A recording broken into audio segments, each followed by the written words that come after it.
ನಕ್ಸಲ್ ನಿಗ್ರಹ ಪಡೆ ಆರ್ಜಿ ಮತ್ತು ಕುಟ್ಟ ಕ್ಯಾಂಪ್ ವ್ಯಕ್ತಿಯಿಂದ ಈ ಒಂದು ನಮ್ಮ ಕುಟ್ಟ, ಶ್ರೀಮಂಗಲ, ಇರ್ಪು, ತೋರ, ವಿ ಬಡಗ, ಆರ್ಜಿ ಆಯಿಸಲಾಗಿರುತ್ತದೆ. ಹಾಗಾಗಿ ಎಲ್ಲರೂ ಸಹ ಈ ಒಂದು ಕಾರ್ಯಕ್ರಮದ ಉಪಯೋಗವನ್ನು ಡಾಕ್ಟರ್ಸ್ಗಳು, KSMT ಮೆಡಿಕಲಿಂದ ಬಂದ ಡಾಕ್ಟರ್ಸ್ಗಳು ಮತ್ತು ಇಕ್ಷಾ ಫೌಂಡೇಶನ್ನಿಂದ ಬಂದ ಡಾಕ್ಟರ್ಸ್ಗಳಿಗೂ ಮತ್ತು ನಮ್ಮ ಮುಖ್ಯವಾಗಿ ನಮ್ಮ ಆ್ಯಂಟಿ ನಕ್ಸಲ್ ಫೋರ್ಸಿನ ಯೂನಿಟ್ ಅಂದರೆ ವಿರಾಜಪೇಟೆ ಯೂನಿಟ್ ಅವರಿಗೂ ನಮ್ಮ ವಂದನೆಯನ್ನು ಸಲ್ಲಿಸ್ತಾ ಇದ್ದೇನೆ. ಚಿಕ್ಕದಾಗಿ ಸಮಯದ ಅಭಾವ ಇದ್ದ ಕಾರಣ ಚಿಕ್ಕದಾಗಿ ಒಂದು ವಿಷಯ ಹೇಳ್ತೇನೆ. ನಮ್ಮ ABCD memorial institute of dental sciences, KSMT medical hospital ಮತ್ತು ಇಕ್ಷಾ ಫೌಂಡೇಶನ್ ಈ ಮೂರು ಸಂಸ್ಥೆಗಳು ನಮ್ಮ ಕೆ ಅರುಣಾಶ್ರೀ ಚಾರಿಟಬಲ್ ಟ್ರಸ್ಟ್ನ ವತಿಯಿಂದ ಮತ್ತು ನಮ್ಮ ANFನ ಸಹಯೋಗದಿಂದ ನಾವು ಈ ಮೆಡಿಕಲ್ ಮತ್ತು ಡೆಂಟಲ್ ಸ್ಕ್ರೀನಿಂಗ್ ಮತ್ತು ಟ್ರೀಟ್ಮೆಂಟ್ ಕ್ಯಾಂಪನ್ನು ಆರ್ಗನೈಸ್ ಮಾಡ್ತಾ ಇದ್ದೇವೆ. ಇದು ನಮ್ಮ ಕೆ ಅರುಣಾಶ್ರೀ ಚಾರಿಟಬಲ್ ಟ್ರಸ್ಟಿಂದ ಮತ್ತು ABCD ಒಟ್ಟಿಗೆ ಇದು ANF ಒಟ್ಟಿಗೆ ನಮ್ಮ 2ನೇ ಕಾರ್ಯಕ್ರಮ. ಇದರ ಮುಂಚೆ ನಾವು ಮುಕುಂದರನ್ನು ಮಾಡಿದ್ವಿ, ಅಲ್ಲಿ ಪ್ರತ್ಯೇಕವಾಗಿ ಕ್ಯಾನ್ಸರ್ ಕ್ಯಾಂಪನ್ನು ಕೂಡ ಮಾಡಿದ್ವಿ. ಇಲ್ಲಿ KSMT ಮೆಡಿಕಲ್ ಆಸ್ಪತ್ರೆಯಿಂದ ನಾವು ಜನರಲ್ ಚೆಕಪ್, ಅದರಲ್ಲಿ BP ಮತ್ತು ECG ಕೂಡ, ಅದಲ್ಲದೆ ನಮ್ಮ ಡರ್ಮಟಾಲಜಿ ಅಂದರೆ ಸ್ಕಿನ್ನಿನ ಸಮಸ್ಯೆ ಇದ್ದಲ್ಲಿ, ಮತ್ತು ನಮ್ಮ OBG ಅಂದರೆ ಗೈನಕಾಲಜಿಕಲ್ ಸಮಸ್ಯೆಗಳು ಇದ್ದಲ್ಲಿ ಮಹಿಳೆಯರಿಗೆ ಪ್ರತ್ಯೇಕವಾಗಿ ನಾವು ಕೆಲವು ಇನ್ವೆಸ್ಟಿಗೇಷನ್ಸನ್ನು ಇಲ್ಲಿ ಮಾಡ್ತಾ ಇದ್ದೇವೆ. ಅದು ಅಲ್ಲದೆ ನಮ್ಮ ಇಕ್ಷಾ ಫೌಂಡೇಶನ್ ಅವರು ಇಲ್ಲಿ ನಮ್ಮ ವಿರಾಜಪೇಟೆಯ ಸ್ಥಳೀಯವರು ಈ ಫೌಂಡೇಶನ್ ಎಲ್ಲರಿಗೋಸ್ಕರ ಕಣ್ಣಿನ ತಪಾಸಣೆಯನ್ನು ಮಾಡ್ತಾ ಇದ್ದಾರೆ. ಅದಲ್ಲದೆ ಎಷ್ಟು ಕ್ಯಾಟ್ರಾಕ್ಟ್ ಸರ್ಜರೀಸ್ಗಳನ್ನು ಇಲ್ಲಿ ಐಡೆಂಟಿಫೈ ಮಾಡಿಕೊಂಡು ಅದಕ್ಕೆ ಅವರು ಕ್ಯಾಟ್ರಾಕ್ಟ್ ಸರ್ಜರೀಸ್ಗಳನ್ನು ಫ್ರೀಯಾಗಿ ಮಾಡಿಕೊಡ್ತಾ ಇದ್ದಾರೆ.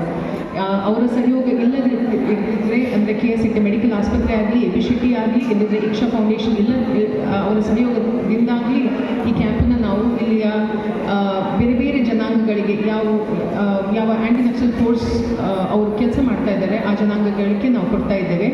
ನಮ್ಮ ವತಿಯಿಂದ ಇದೊಂದು ಚಿಕ್ಕ ಒಂದು ನಮ್ಮ ಸೇವೆಯನ್ನು ನಾವು ಭಾವಿಸ್ತಾ ಇದ್ದೇವೆ. ನಮಗೆ ಈ ಅವಕಾಶವನ್ನು 2ನೇ ಬಾರಿ ಕೊಟ್ಟಿದ್ದೀರಾ, ತುಂಬ ಖುಷಿಯಾಗಿದೆ. ಮುಂದಿಗೂ ನಾವು ಆ್ಯಂಟಿ ನಕ್ಸಲ್ ಫೋರ್ಸ್ ಒಟ್ಟಿಗೆ ಆದಷ್ಟು ನಮ್ಮ ಸಹಯೋಗದಲ್ಲಿ ಆದಷ್ಟು ಮೆಡಿಕಲ್ ಮತ್ತು ಡೆಂಟಲ್ ಟ್ರೀಟ್ಮೆಂಟ್ ಕ್ಯಾಂಪ್ಸನ್ನು ನಾವು ಮಾಡಲಿಕ್ಕೆ ಪ್ರಯತ್ನ ಪಡ್ತೇವೆ. ಈ ಡೆಂಟಲ್ ಟ್ರೀಟ್ಮೆಂಟ್ ಕ್ಯಾಂಪ್ ಮಾಡ್ತಾರೆ, ಕಂಪ್ಲೀಟಾಗಿ ಫ್ರೀಯಾಗಿ ಮಾಡಿಕೊಡ್ತಾ ಇದ್ದಾರೆ. ಅದಲ್ಲದೆ ಏನಾದರೂ ಫಾಲೋಅಪ್ಗಳು ಇದ್ದಲ್ಲಿ ನಾವು ಇಲ್ಲಿಯ ಪೇಷಂಟ್ಸ್ಗಳನ್ನು ನಾವು ABCD ಡೆಂಟಲ್ ಕಾಲೇಜ್ ಅಂದರೆ ನಮ್ಮ ಮಂಗಳೂರು ಸೆಂಟರಿಗೆ ಕರ್ಕೊಂಡು ಹೋಗುವ ಒಂದು ವ್ಯವಸ್ಥೆಯನ್ನು ನಾವು ANF ಒಟ್ಟಿಗೆ ಮಾಡ್ತಾ ಇದ್ದೇವೆ. ಇಲ್ಲಿದ್ದರೆ ಇಲ್ಲಿರೋ ನಮ್ಮ ಮಡಿಕೇರಿಯಲ್ಲಿ ಒಂದು ಸೆಂಟರ್ ಇದೆ, ಅಲ್ಲಿಗೆ ಯಾರೇನಾದರೂ ರೆಫರಲ್ ಮಾಡ್ತಾ ನಾವು ಹೇಳಿಕೊಂಡು ನಮಗೆ ಕೊಟ್ಟ ಅವಕಾಶಕ್ಕೆ ನಾವು ತುಂಬ ಆಭಾರಿಯಾಗಿದ್ದೇನೆ. ಈ ಕ್ಯಾಂಪ್ ಒಳ್ಳೆ ರೀತಿಯಲ್ಲಿ ಆಗಲಿ ಅಂತ ಆಶಿಸುತ್ತಾ ನನ್ನ 2 ಮಾತನ್ನು ನಾನು ಮುಕ್ತಾಯಗೊಳಿಸ್ತೇನೆ. ಗೊತ್ತಿಲ್ಲ ನನಗೆ ಎಷ್ಟು ಜನಕ್ಕೆ ನನ್ನ ಪರಿಚಯ ಇದೆ ಅಂತ. ಇಷ್ಟು ಇಂಟೀರಿಯರಲ್ಲಿ ನಾನು ಯಾವತ್ತೂ ಬಂದಿಲ್ಲ. ಮೊದಲನೇದಾಗಿ ಈ ಒಂದು ಆರೋಗ್ಯ ಶಿಬಿರ ಏನು ANF ನಮ್ಮ ನಕ್ಸಲ್ ನಿಗ್ರಹ ಪಡೆ ಏನು ಆಯೋಜಿಸಿದ್ದಾರೆ ಅದಕ್ಕೆ ಸಾಥ್ ಕೊಟ್ಟಿರೋರು ವೇರಿಯಸ್ ಚಾರಿಟೇಬಲ್ ಟ್ರಸ್ಟ್ಗಳು ಹಾಗೆ ಹೆಲ್ತ್ ಇನ್ಸ್ಟಿಟ್ಯೂಟ್ಸ್ಗಳು ಇದಕ್ಕೆ ಸಾಥ್ ಕೊಟ್ಟಿದ್ದಾರೆ. ನಾನು ಆರೋಗ್ಯ ಶಿಬಿರದ ತಪಾಸಣೆ ಬಗ್ಗೆ ಯಾವ್ಯಾವ ಟೆಸ್ಟ್ ಮಾಡ್ತಾರೆ ಅದರ ಬಗ್ಗೆ ನಾನು ಏನು ಹೇಳಲಿಕ್ಕೆ ಹೋಗೋದಿಲ್ಲ. ಆದರೆ ಈ ಶಿಬಿರ ಮಾಡೋದ್ರಿಂದ ನಮಗೆ ಯಾವ ರೀತಿಯಾದಂಥ ಉಪಯೋಗ ಆಗುತ್ತೆ ಅನ್ನೋದಕ್ಕಿಂತ ಈ ಜನರಿಗೆ ಎಷ್ಟು ಉಪಯೋಗ ಆಗುತ್ತೆ ಅನ್ನೋದ್ರ ಬಗ್ಗೆ ನಾನು ಹೇಳಲಿಕ್ಕೆ ಇಷ್ಟಪಡ್ತೀನಿ. ಪೊಲೀಸ್ ಇಲಾಖೆಯಲ್ಲಿ ನಾವು ಹೆಚ್ಚಾಗಿ ಮಾಡೋದು ಆರೋಗ್ಯ ಶಿಬಿರ. ಯಾಕಂದರೆ ಕೆಲಸದ ಒತ್ತಡದಲ್ಲಿ ನಾವು ಮುಖ್ಯವಾಗಿ ತ್ಯಾಗ ಮಾಡೋದು ನಮ್ಮ ಶಿಬಿರ ಮಾಡ್ತೀವಿ. ಅದೇ ರೀತಿ ನಮ್ಮ ಸಾಮಾನ್ಯ ಜನರು ಕೂಡ ತಮ್ಮ ಕುಟುಂಬನ ನಡೆಸೋದಕ್ಕೆ, ಮಕ್ಕಳು ವಿದ್ಯಾಭ್ಯಾಸಕ್ಕೆ, ದುಡಿತ ತಮ್ಮ ಆರೋಗ್ಯನ ನೀವು ಹಾಗೇ ತುಂಬ ತ್ಯಾಗ ಮಾಡಿಬಿಡ್ತೀರ. ನಿಮ್ಮ ಒಳಗೆ ಯಾವ ರೀತಿಯಾದಂಥ ಬದಲಾವಣೆ ಆಗ್ತಿದೆ, ಯಾವ ಅಂಗಗಳು ಹೇಗೆ ಇದ್ದಾವೆ, ಎಲ್ಲ ಕಣ್ಣು, ಮೂಗು, ಬಾಯಿ ಎಲ್ಲ ಅಚ್ಚುಕಟ್ಟಾಗಿದೆಯಾ ಇಲ್ವಾ ಅದ್ರ ಬಗ್ಗೆ ಯೋಚನೆ ಮಾಡಬೇಕು ಅಂತ ನಾವು ಮರ್ತು ಬಿಡ್ತೀವಿ. ಅದು ನಾನು ನಿಮಗೆ ಮಾತ್ರ ಹೇಳ್ತಿರೋದಲ್ಲ, ನನಗೂ ಸೇರಿಸಿ ನಾನು ಹೇಳ್ಕೊಳ್ತೀನಿ. ಯಾಕಂದರೆ ಈ ತಪ್ಪನ್ನ ನಾನು ಸಹ ಮಾಡಿದ್ದೀನಿ. ತುಂಬ ಚಿಕ್ಕ ವಯಸ್ಸು ಅಂತ ಅಂದ್ಕೊಂಡು ನಾವು ಬಿಟ್ಬಿಡ್ತೀವಿ. ಹೋಗ್ತಾ ಚಿಕ್ಕ ವಯಸ್ಸು ನಾವು 30 ವರ್ಷ ದಾಟ್ಬಿಡ್ತೀವಿ. ಆದರೂ ನಾವು ಆರೋಗ್ಯದ ಬಗ್ಗೆ ಗಮನನೇ ಕೊಡೋದಿಲ್ಲ ಅಲ್ವಾ?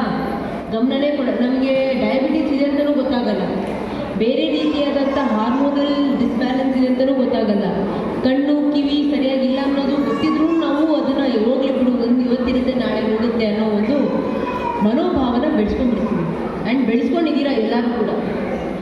ದಯವಿಟ್ಟು ಆ ತಪ್ಪನ್ನ ಮಾಡೋಕ್ಕೆ ಹೋಗ್ಬೇಡಿ.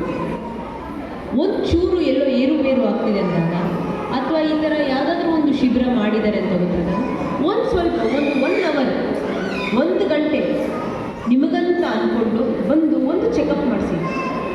ಆ ಒಂದು ಸ್ಯಾಟಿಸ್ಫ್ಯಾಕ್ಷನ್ ಅಥವಾ ನೆಮ್ಮದಿ ಇರುತ್ತಲ್ಲ, ಏನು ಇಲ್ಲಪ್ಪ ಎಲ್ಲ ಸರಿ ಇದೆ, ಇನ್ನು ಒಂದು 3 ತಿಂಗಳು 4 ತಿಂಗಳು ನೀವು ಏನು ಯೋಚನೆ ಮಾಡಿದ್ರೆ ಕೆಲಸ ಮಾಡ್ಬೋದು. ಸೊ ಒಂದು 6 ತಿಂಗಳಿಗೆ ಒಂದು ಸತಿ, ವರ್ಷಕ್ಕೆ 2 ಸತಿ ಪ್ರಾಪರ್ ಫುಲ್ ಬಾಡಿ ಚೆಕಪ್ ಮತ್ತು ಈ ಥರ ಕ್ಯಾಂಪ್ ಮಾಡಿದಾಗ ದಯವಿಟ್ಟು ನಿಮ್ಮ ಜೊತೆ ನಿಮ್ಮ ಮನೆಯವರು, ಮುಖ್ಯವಾಗಿ ಹೆಣ್ಣುಮಕ್ಕಳು ಬಂದು ಟೆಸ್ಟ್ಗಳನ್ನ ಮಾಡಿಸ್ಬೇಕು. ಎಸ್ಪೆಷಲಿ ನಾವು ನಮ್ಮ ಪೊಲೀಸ್ ಇಲಾಖೆಗೆ ಮಾಡಿದಾಗ ನಾವು ಮಹಿಳೆಯರಿಗಂತಲೇ ಬ್ರೆಸ್ಟ್ ಕ್ಯಾನ್ಸರ್ ಅನಾಲಿಸಿಸ್ ಮಾಡಿಸಿದ್ವಿ. ಹೇಗೆ ಸೆಲ್ಫ್ ನಾವು ಇದೆಯಾ ಇವಾಗ ನಾವೇ ಹೇಗೆ ಕಂಡುಹಿಡಿಬೋದು ಅದನ್ನು ಅವ್ರಿಗೆ ಹೇಳ್ಕೊಟ್ವಿ.